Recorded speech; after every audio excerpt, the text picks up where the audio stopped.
Tonight, we journey into the heart of ancient power, where emperors rule not just with armies, but with ambition, cruelty, and vision. From Augustus, who built the empire, to Nero, who nearly destroyed it, their reigns shaped Rome and the world.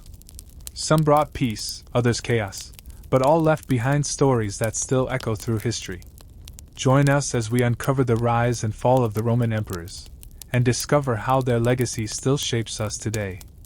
Like, subscribe, and step back in time with us. The Roman Republic, once a symbol of civic virtue and senatorial authority, had begun to fracture under the weight of ambition and military power. By the 1st century BC, Rome was no longer ruled by debate and consensus but by generals who wielded armies as political instruments. None stood taller among them than Gaius Julius Caesar. His breathtaking conquests in Gaul and decisive victories during the Civil War elevated him to near absolute power. For some, he embodied Rome's destiny. For others, he was a tyrant in the making. Fearful that Caesar's growing influence would destroy the Republic's cherished traditions, a group of senators, calling themselves the Liberators, conspired against him. On the Ides of March, 44 BC, they struck. Caesar was assassinated at a Senate meeting, stabbed multiple times by those he once considered allies. Their act, however, did not save the Republic. Instead, it unleashed chaos. In this uncertain moment, a new figure emerged, young, calculating, and determined. Gaius Octavius, Caesar's grandnephew and adopted son, barely 18 years old, stepped into the power vacuum. Though young and largely untested, Octavian possessed something his rivals lacked: the name and posthumous endorsement of Julius Caesar. Octavian's first moves were shrewd.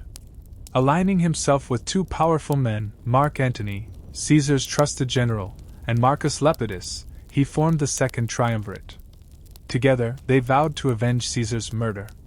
Their alliance, though uneasy, brought swift and brutal justice. At the Battle of Philippi in 42 BC, they defeated the forces of Brutus and Cassius, the leaders of the assassination plot. The liberators were dead, but unity among the victors proved fleeting. Lepidus was soon marginalized, leaving Octavian and Antony in direct conflict. Antony, stationed in Egypt, grew increasingly entangled with the alluring Queen Cleopatra VII. Their political and romantic alliance alarmed Rome. Octavian seized upon this, portraying Antony as a man seduced by foreign decadence and plotting against Rome itself. The propaganda war was fierce, but Octavian's message resonated deeply in the capital. The rivalry culminated at sea. In 31 BC, at the Battle of Actium, Octavian's fleet, commanded by his brilliant general Agrippa, crushed Antony and Cleopatra's forces. Defeated and isolated, the lovers fled to Egypt, where they would later commit suicide. With their deaths, Octavian stood alone as master of the Roman world. Yet Octavian was careful not to crown himself as king or dictator. In 27 BC, in a brilliant display of political theater, he offered to relinquish his extraordinary powers back to the Senate. The gesture was largely symbolic. In return, the Senate granted him an exalted title, Augustus, meaning the revered one. This marked not only the end of the Republic but the birth of the Roman Empire. As Augustus, he ruled wisely and cautiously. He reformed the military, creating a standing army loyal to the emperor and establishing the elite Praetorian Guard as his personal protectors.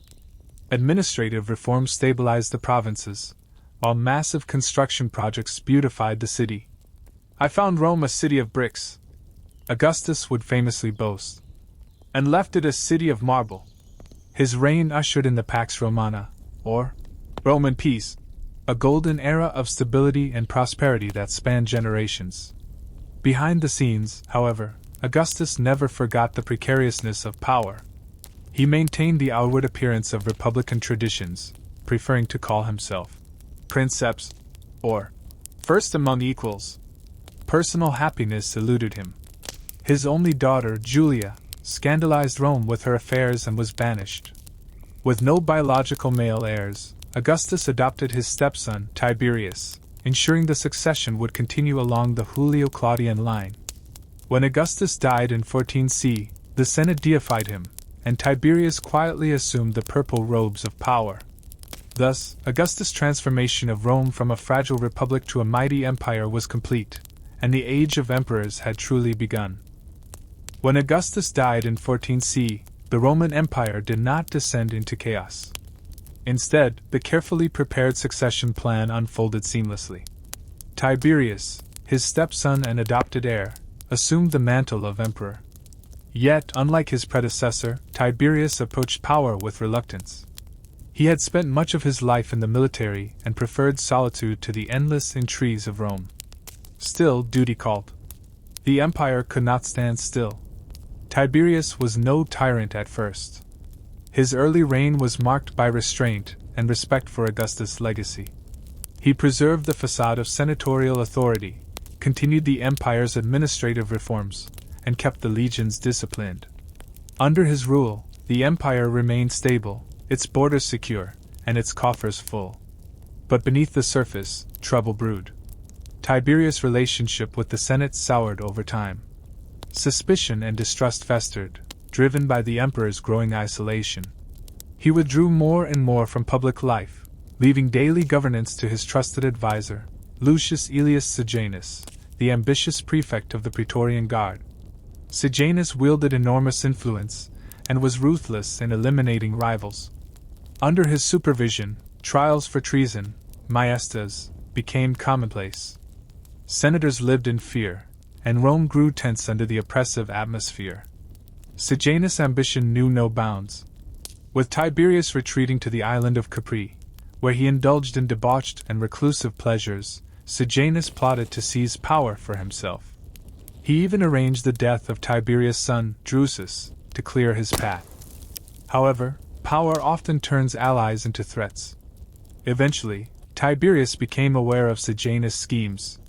In a sudden reversal of fortune, Sejanus was arrested, condemned, and executed in 31 CE.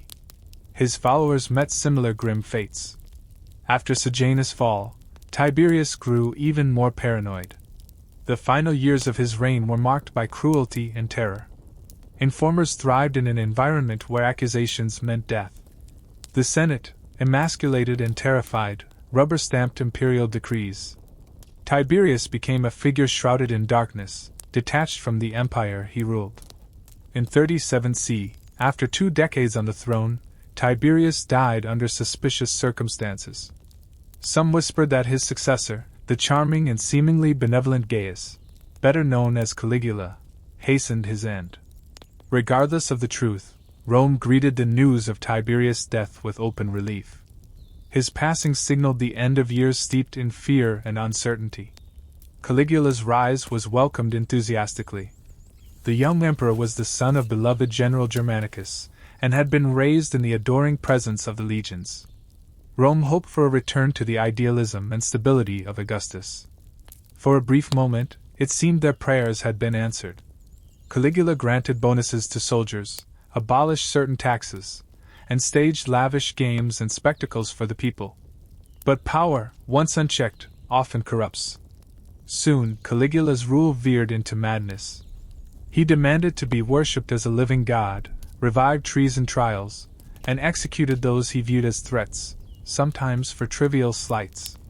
Senators and nobles cowered, unsure of how to navigate his unpredictable moods. Whispers of incest, sadism, and bizarre decrees, including the alleged plan to make his horse a consul, spread across the empire. By 41 CE, patience had worn thin. Members of the Praetorian Guard, disillusioned and fearful for their own safety, conspired to end Caligula's reign. They struck swiftly, stabbing the emperor to death in a palace corridor.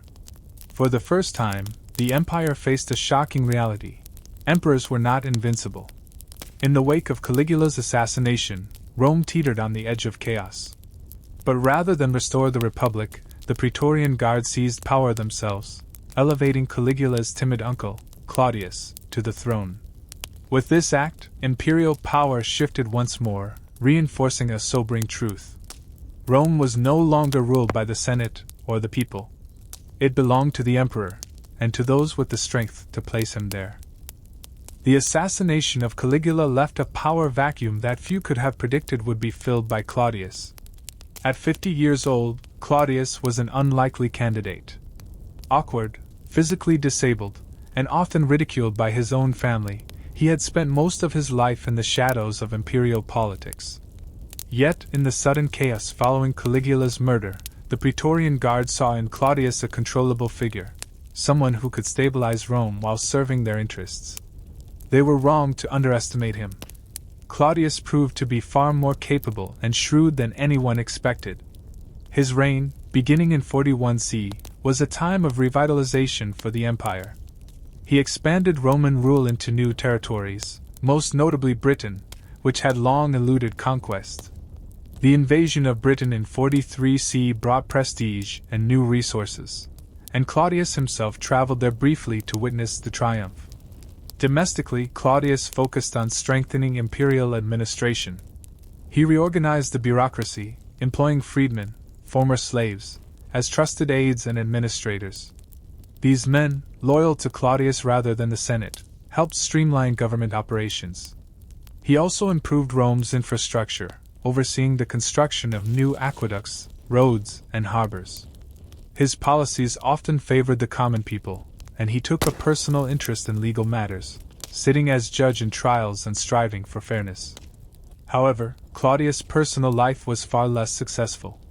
He married several times, often disastrously. His third wife, Messalina, became infamous for her promiscuity and political intrigues. Her betrayal nearly toppled Claudius, but in a decisive moment of clarity, he ordered her execution. Later, he married his niece, Agrippina the Younger, in a union steeped in ambition and manipulation. Agrippina had her own plans. She was determined to see her son from a previous marriage, Nero, rise to power. Through careful scheming, she persuaded Claudius to adopt Nero, displacing his biological son, Britannicus, from the line of succession. In 54 CE, Claudius died, likely poisoned by Agrippina herself. Nero, at only 16 years old, became emperor, the last of the Julio-Claudian dynasty. At first, Nero's rule seemed promising.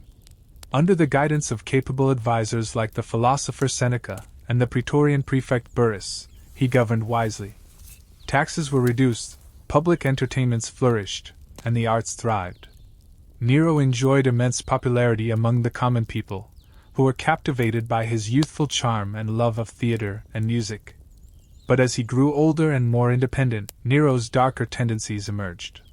He tired of the constraints imposed by his advisors and his mother. Agrippina, who had expected to rule through her son, found herself pushed aside. Eventually, Nero ordered her assassination, an act that shocked even his most loyal supporters. Freed from his mother's influence, Nero embraced excess and cruelty. He fancied himself an artist and performer, scandalizing Rome by singing and acting in public. Senators and patricians viewed this behavior as disgraceful. More concerning, however, was his increasing paranoia. Conspiracies, both real and imagined, led to purges. Seneca and Burrus fell from favor, and many aristocrats were executed or forced into exile. In 64 CE, disaster struck. A massive fire consumed much of Rome, raging for days. Rumors swirled that Nero himself had ordered the city burned to clear space for his grand architectural vision, the Domus Aurea, or Golden House. Though likely untrue, the whispers damaged his reputation irreparably. To deflect blame, Nero targeted Christians, a small but growing religious sect, accusing them of starting the blaze. Brutal persecutions followed, marking one of the first major imperial actions against Christians. Nero's final years were marked by megalomania and isolation. His lavish spending drained the treasury, rebellions erupted in the provinces, and support from the military waned. In 68 CE, faced with a revolt led by the governor of Hispania, Galba, and abandoned by the Senate and his guards, Nero fled the city. Alone and despondent, he took his own life, famously declaring, "What an artist dies in me!" With Nero's death, the Julio-Claudian dynasty ended in chaos and infamy. Rome stood at a crossroads once more, uncertain who would next grasp the imperial crown. The death of Nero in 68 CE marked more than the end of the Julio-Claudian dynasty. it plunged Rome into a period of unprecedented instability. For the first time since Augustus, no clear successor stood ready to claim the throne. The Praetorian Guard, Senate, and legions across the empire scrambled for influence. What followed was a brutal and chaotic year that would test Rome's resilience, a year later remembered as the Year of the Four Emperors. The first to step forward was Galba, the austere governor of Hispania. Backed by the Senate and the Praetorian Guard, he entered Rome with the image of a restorer of republican virtue. However, Galba's stern and frugal policies quickly made him unpopular. His refusal to pay the promised donatives to the Praetorian Guard, bonuses given by new emperors to secure loyalty, sowed seeds of betrayal. His rule, harsh and disconnected from the people and soldiers alike, lasted only a few months. In early 69 CE, Galba was overthrown in a coup led by Otho, a former ally turned rival. Otho was hailed as emperor by the Guard and quickly secured the capital. Yet even as he took power, another challenger arose in the provinces. Vitellius, proclaimed emperor by the legions in Germania, marched toward Italy with a massive army.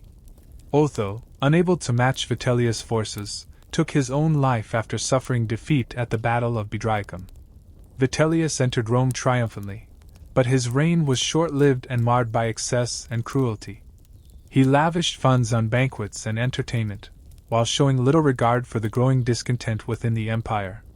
Meanwhile, far to the east, a new contender emerged, one who would finally bring an end to the chaos. Titus Flavius Vespasianus, known simply as Vespasian, commanded Roman forces in Judea, where a major Jewish revolt had erupted. A seasoned general with humble origins, Vespasian was respected by his soldiers and had strong support among the eastern provinces. Declared emperor by his troops, he began his march toward Rome while his ally, Antonius Primus, led forces from the Danube to confront Vitellius. Fierce fighting erupted as Vitellius' supporters resisted. Rome itself became a battleground, suffering from looting and destruction as rival factions clashed. Eventually, Vitellius was captured and killed by Vespasian's forces. His body was paraded through the streets, a grim reminder of how brutal imperial succession had become. In December 69 CE, Vespasian entered Rome and was formally recognized as emperor.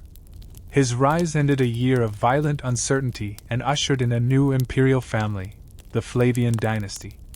Unlike his predecessors, Vespasian prioritized restoring stability and rebuilding Rome.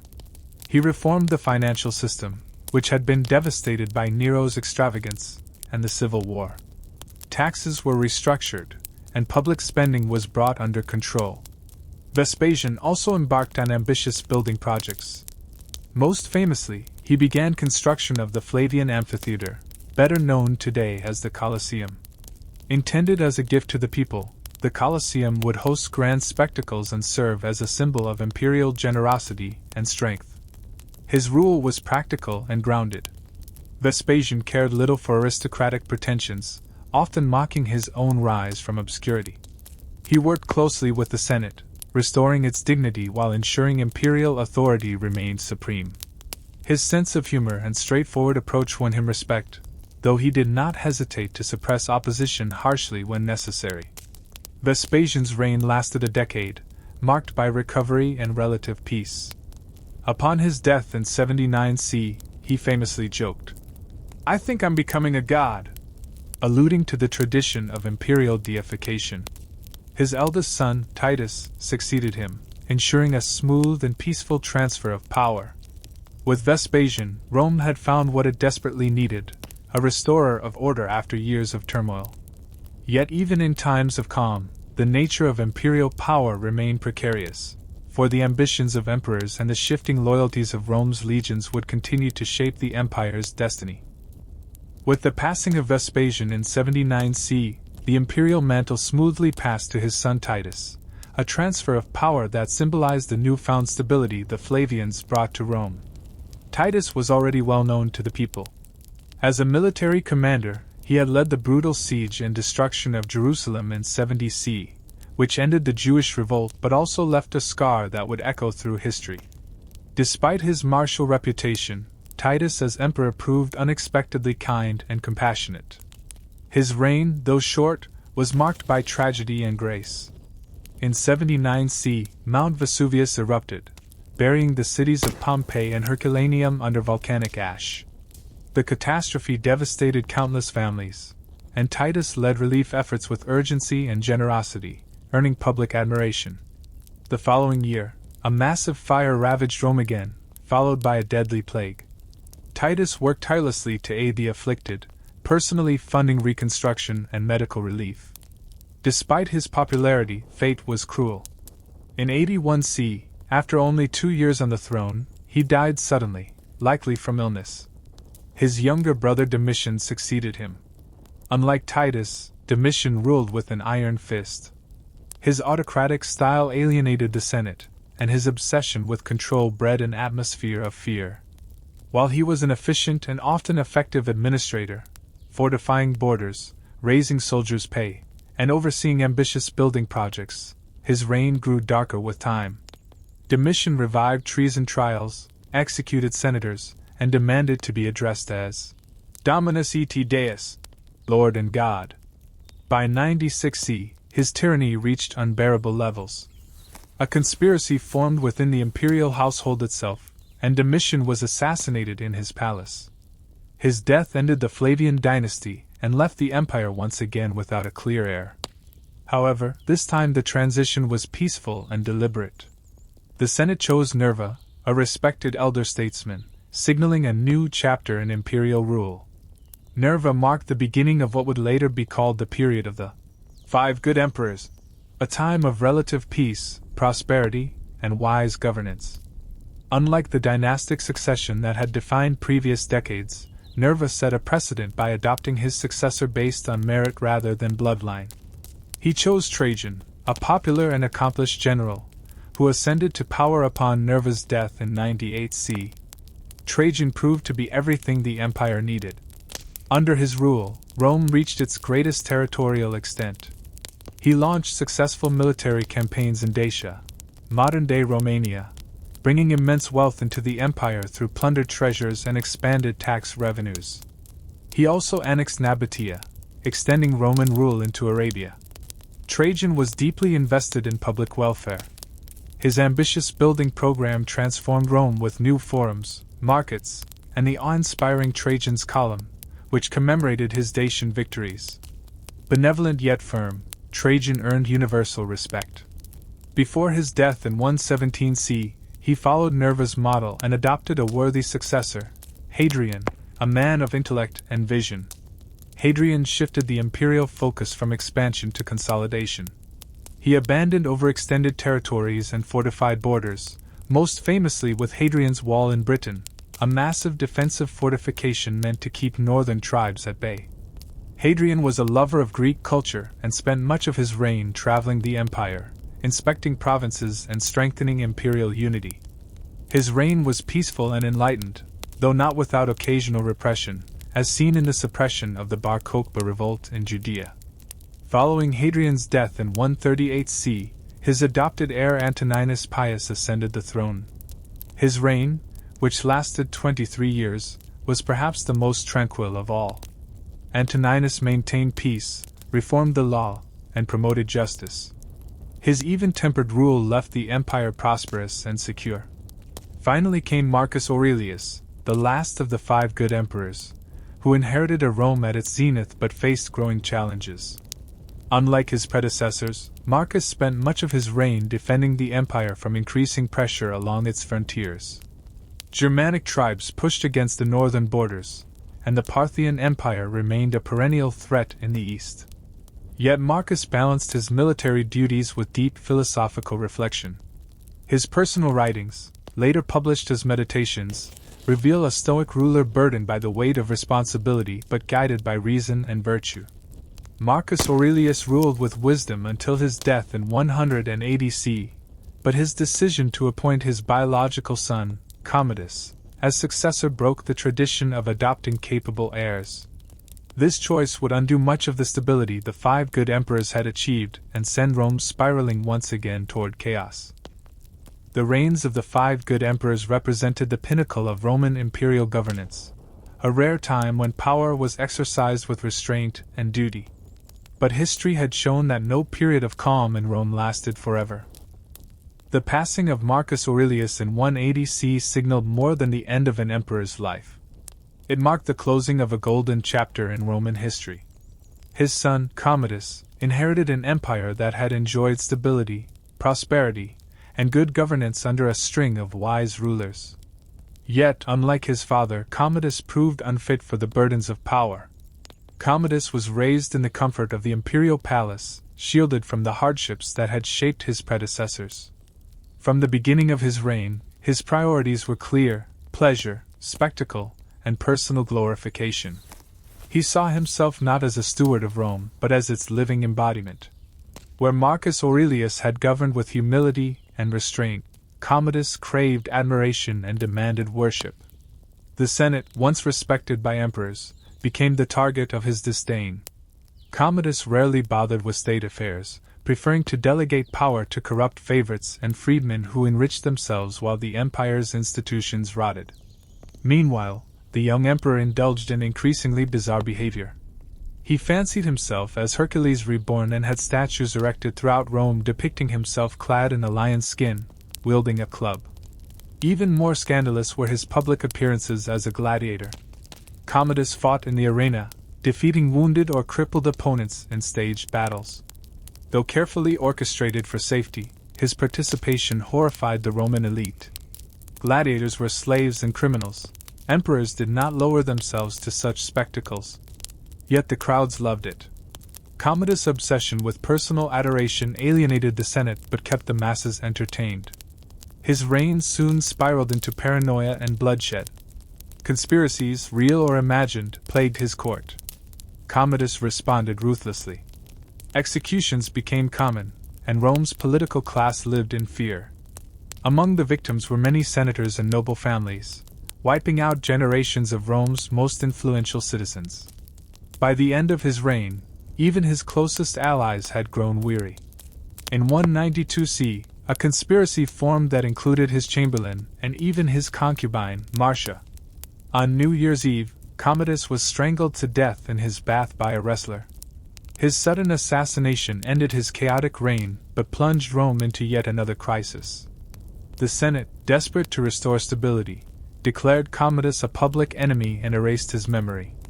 However, the problem of succession remained unresolved. The ensuing struggle opened the door to another period of civil war. In 193 C, known as the Year of the Five Emperors, generals across the empire declared themselves as rightful rulers. Pertinax, a respected senator, briefly became emperor but was murdered by the Praetorian Guard after only 3 months for refusing to pay them extravagant bonuses. The Guard then auctioned the imperial title to the highest bidder, Didius Julianus, whose reign was marked by outrage and collapse. Far from Rome, powerful military commanders prepared to seize the throne by force. Septimius Severus, leading legions from Pannonia, marched on Rome, defeated Didius Julianus, and claimed the imperial title. His rule would mark the start of the Severian dynasty and a return to military-backed emperorship. Severus strengthened the army's power, increasing soldiers' pay and granting them privileges to ensure loyalty.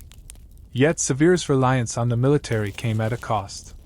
The Senate's authority continued to erode, and the empire's political center shifted from Rome to the legions. After his death, his sons, Caracalla and Geta, fell into bitter rivalry. Caracalla had his brother murdered and ruled alone, becoming infamous for his cruelty. Nevertheless, he enacted important reforms, notably granting Roman citizenship to all free inhabitants of the empire, further integrating its vast and diverse population. The Severian dynasty, though initially strong, faltered under weak and erratic rulers. By the mid-3rd century, Rome entered its darkest period yet, the crisis of the 3rd century. A relentless cycle of usurpers, foreign invasions, plagues, and economic collapse shattered imperial stability. In just 50 years, more than 20 emperors would rise and fall, many dying violent deaths. Provinces broke away to form rival empires, barbarian tribes breached Rome's frontiers, and the very survival of the empire came into question. The dream of Augustus, a Rome united and eternal, seemed close to crumbling. As the 3rd century wore on, Rome found itself teetering on the brink of ruin. The crisis of the 3rd century tore the empire apart. Provinces broke away. The wealthy eastern cities and provinces formed the Palmyrene Empire under the rule of Queen Zenobia, while the western provinces of Gaul, Britain, and Spain seceded to create the Gallic Empire. Meanwhile, the Roman heartland faced constant invasions by Germanic tribes and internal revolts. Emperors rose and fell with dizzying speed, often dying at the hands of their own soldiers.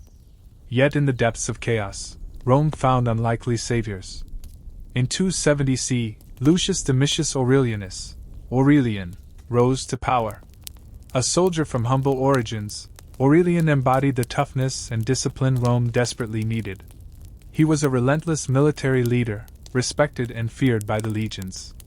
Immediately upon seizing the throne, Aurelian set out to reunify the shattered empire. His campaigns were swift and decisive.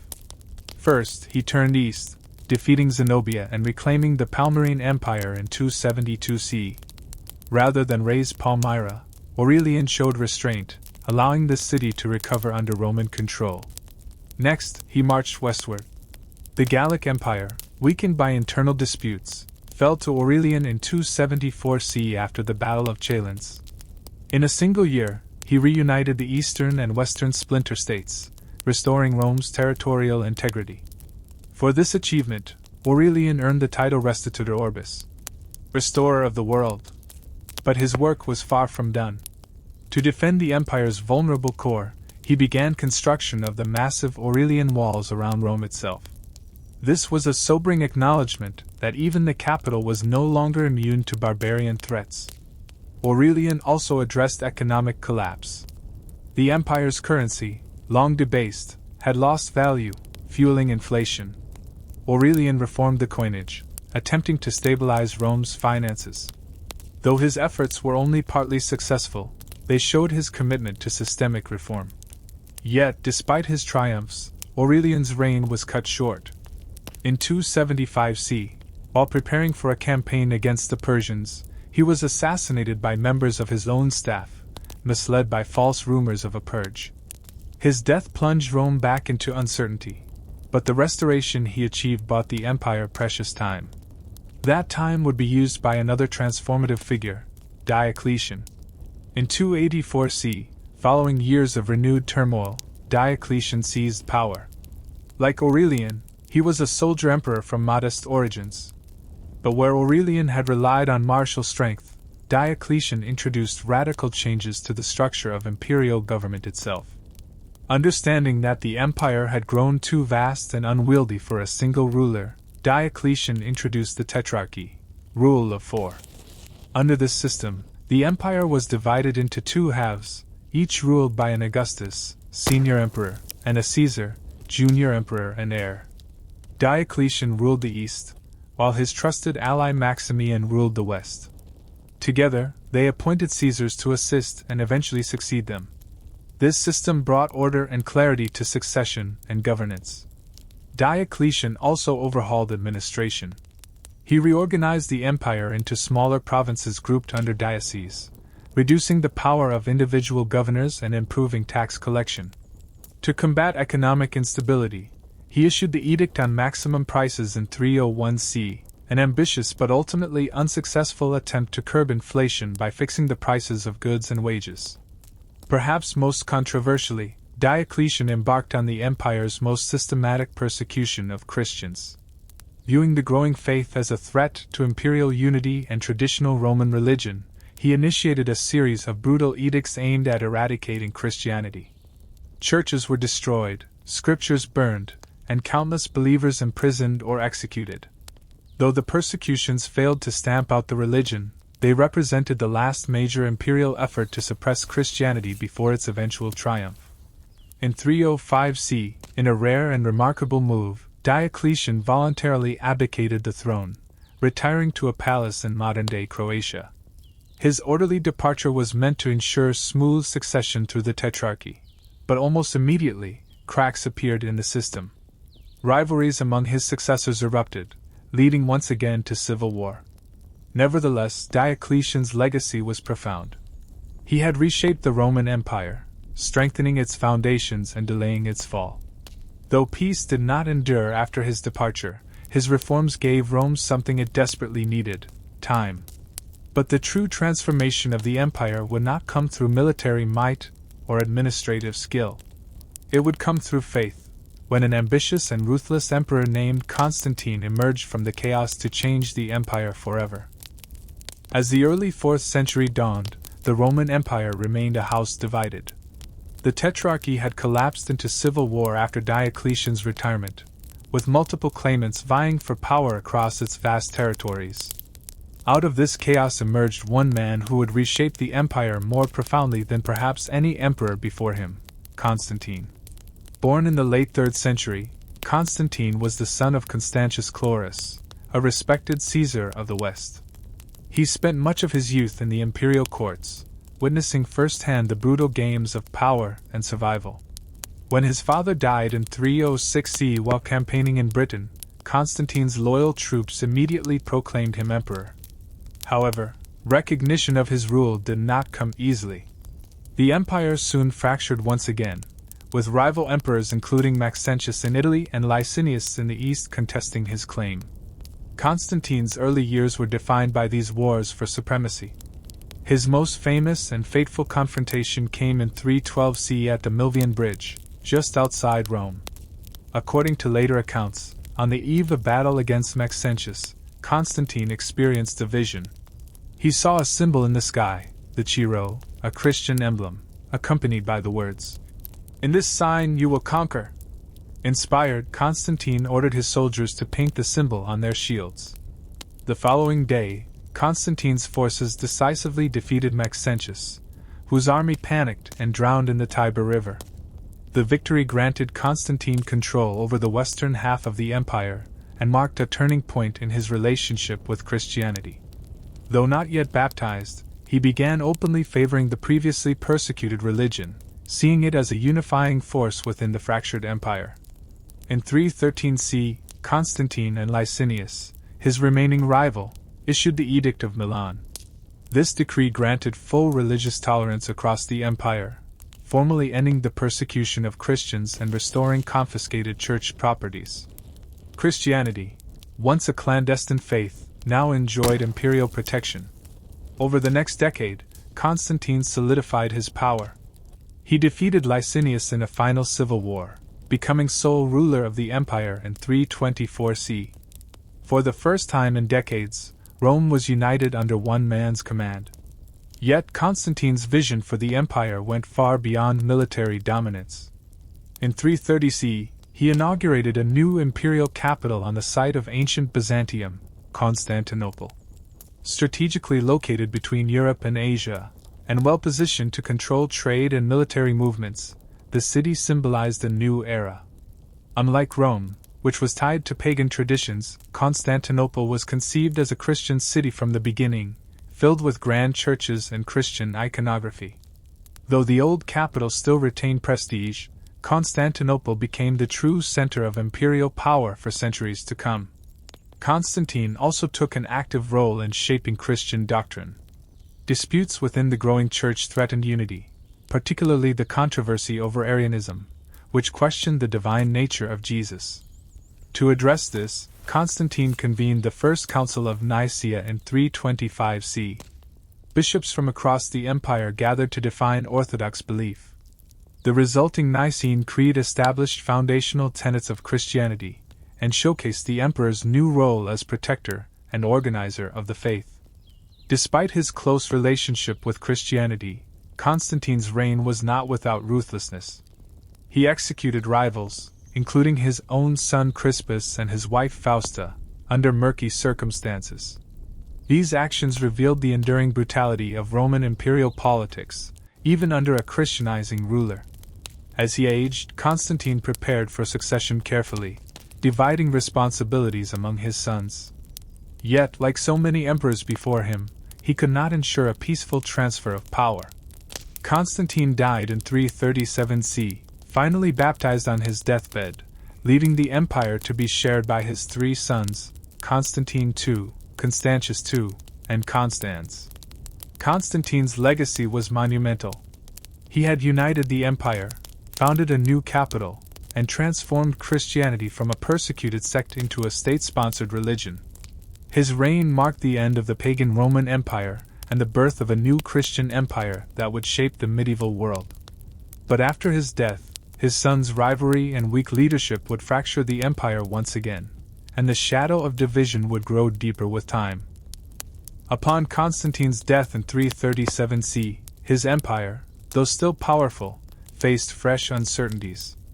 His three sons, Constantine II, Constantius II, and Constans, inherited the vast Roman world, dividing it among themselves as co-emperors. But unity proved fragile. Rivalries simmered almost immediately, and soon the brothers clashed violently for sole control. Constantine II, ruling from Gaul, grew resentful of his younger brother Constan's influence in the West. Their simmering tension exploded into open conflict in 340 CE. Constantine II launched a campaign against Constans but was ambushed and killed.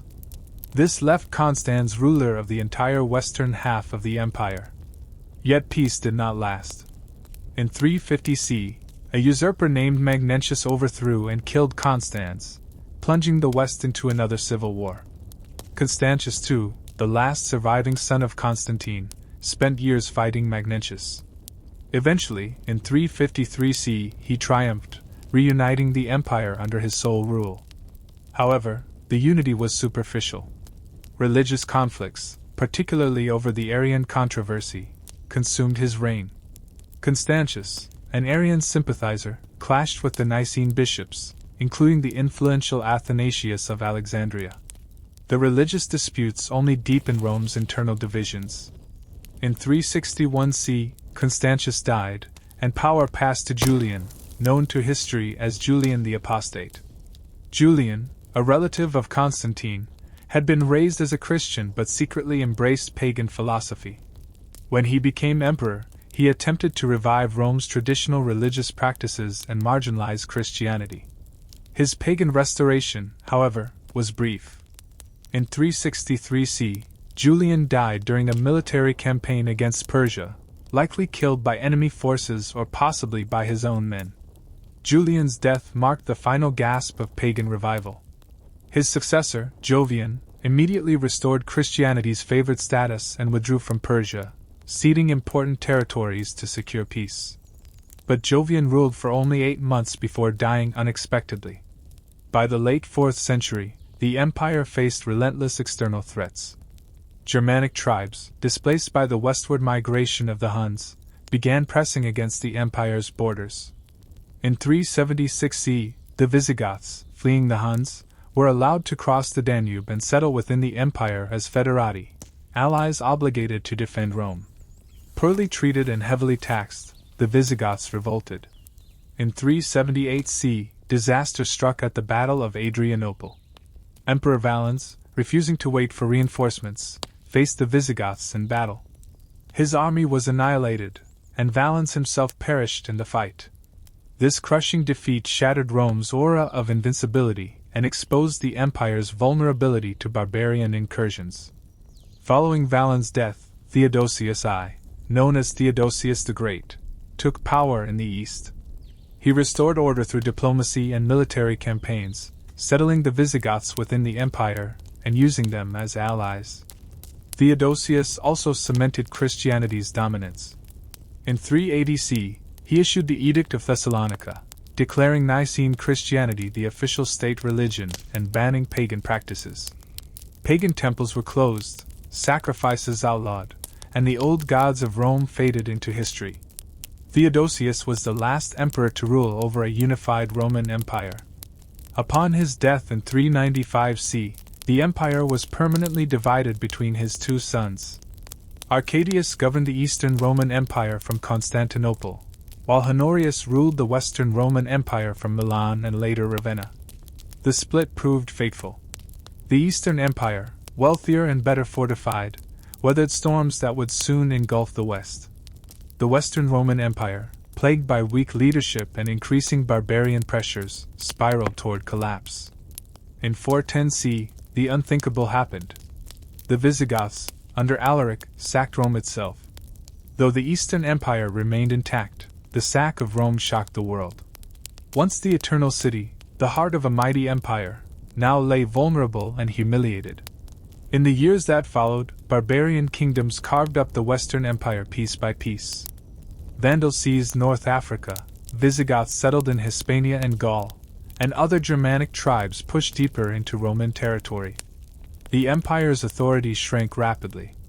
Yet even as imperial power crumbled, Roman culture, law, and Christian faith endured, blending with the new barbarian kingdoms and laying the foundations for medieval Europe. The Western Roman Empire limped on into the 5th century, a hollow shadow of its former self. But its final fall was near. By the middle of the 5th century, the Western Roman Empire existed more in name than in reality. Though emperors still wore the purple and issued decrees from palaces in Ravenna, real power belonged elsewhere, to barbarian generals, foreign kings, and ambitious warlords who carved Rome's provinces into their own realms. The seeds of destruction had been sown long before. The empire's economy had faltered under constant warfare and oppressive taxation. Recruitment for the legions became difficult, forcing emperors to rely more heavily on barbarian mercenaries, men loyal to their generals, not to Rome. Roman authority in distant provinces crumbled. Britain was abandoned. Gaul and Hispania fell into the hands of Visigoths and Franks. North Africa, the empire's breadbasket, was seized by the Vandals under King Gaiseric, severing vital grain supplies to Italy. Amid this disintegration, one figure emerged as the Western Empire's last great hope, Flavius Aetius. A brilliant general and diplomat, Aetius managed to hold the empire together through sheer force of will. His crowning achievement came in 451 CE, when he led a coalition of Romans and barbarian allies against Attila the Hun at the Battle of the Catalonian Plains. Though not a decisive victory, Aetius' leadership prevented Attila from overrunning Gaul and halted the Huns' advance into Western Europe. Yet political intrigue remained Rome's Achilles' heel. In 454 CE, Emperor Valentinian III, mistrusting Aetius' growing influence, personally assassinated the general during a palace meeting. This rash act shattered Rome's last line of defense. Within a year, Valentinian himself was murdered, and the Western Empire plunged deeper into chaos. In 455 CE, the Vandals, taking advantage of the power vacuum, sailed across the Mediterranean and sacked Rome. Though they spared the population, their looting and destruction left the once mighty city broken and humiliated once again. Emperors continued to be appointed and deposed in rapid succession, each weaker and more irrelevant than the last. By the 470s, the real power in Italy belonged to a barbarian general named Orestes. In 475 CE, he deposed the reigning emperor and installed his young son, Romulus Augustulus, on the throne. Barely a teenager, Romulus was a puppet emperor, ruling in name only while his father wielded authority behind the scenes. The end came swiftly. In 476 CE, a Germanic chieftain named Odoacer, who led rebellious mercenaries angry over unpaid wages, marched on Ravenna. Orestes was killed, and Romulus Augustulus was forced to abdicate. Odoacer, rejecting the need for a Western emperor, sent the imperial regalia to Constantinople and declared himself king of Italy. The Roman Senate, weary of the endless civil wars and usurpations, accepted this new arrangement without resistance. With Romulus Augustulus' deposition, the Western Roman Empire was no more. Though the Eastern Roman Empire, later called the Byzantine Empire, continued to flourish from its capital in Constantinople for nearly another 1,000 years, the fall of the West marked the end of an age. The old imperial structures faded, replaced by Germanic kingdoms that would become the seeds of modern Europe. Yet Rome's spirit endured. Its roads, cities, laws, and language shaped the civilizations that followed. The Roman Catholic Church, deeply rooted in the empire's later Christian identity, preserved Latin culture and learning throughout the dark centuries ahead. Roman law influenced legal systems for millennia. Even the idea of empire itself, a unified state ruled from a glorious capital, would inspire rulers from Charlemagne to the Tsars of Russia. Rome did not vanish in 476 CE. It transformed. The sword gave way to the cross, emperors gave way to kings and popes. But the echoes of Rome, its ambition, culture, and dreams of unity, continued to shape the world long after the last emperor had fallen. Thus ended the story of the Roman emperors of the West, but not the story of Rome itself. For Rome, though fallen, became eternal in legend, law, and legacy.